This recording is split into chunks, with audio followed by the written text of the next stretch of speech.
Hi guys, ito po yung biyahe ko papunta Manila. Ito, hinatid ako ni Pastor Mike. Natanghalian ako ng gising nito. Kaya grabe ang dali-dali namin sa biyahe. Yan po, yun yung medyo madilim pa po. Mga 4 o'clock ito. So, pagdating namin sa airport, ito po. And then, nagdali-dali ako. And thank God kasi inassist ako ng mga ng mga nasa airport.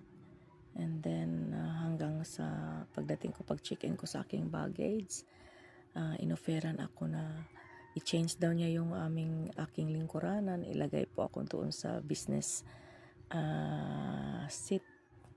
So, yun po. Kaya, yun po ang nangyari. Yan o, style. Style guys. Sporty. Talaga guys. So, dapat 2 hours before flight. Pero, hey guys, good morning. Biyahe ako mag-isa ngayon. Wala si Pastor Mike. Transfer kami ng gate from gate 3 to gate 8. From gate 3 to gate 8. Ayan, dito na. Na tayo.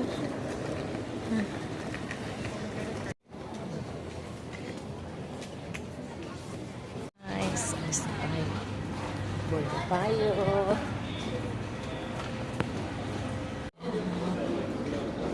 Ayun lang ta kaya gikuha man ang akong bag. So, gi-check-in nila.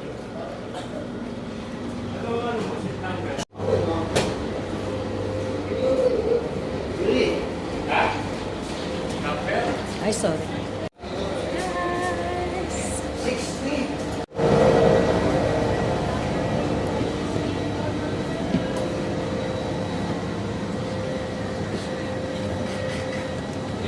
Good morning, welcome aboard.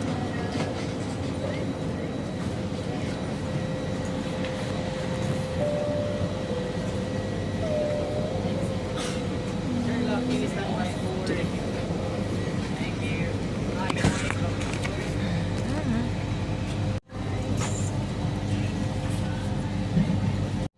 Once again, hello everyone and welcome to your Cebu Pacific flight where we make moments happen with you. Your usual patience for cooperation and compliance are highly appreciated. Please do not hesitate. Bound for Manila, and only guests for this flight must be on board. If you have a different flight number and destination, please call your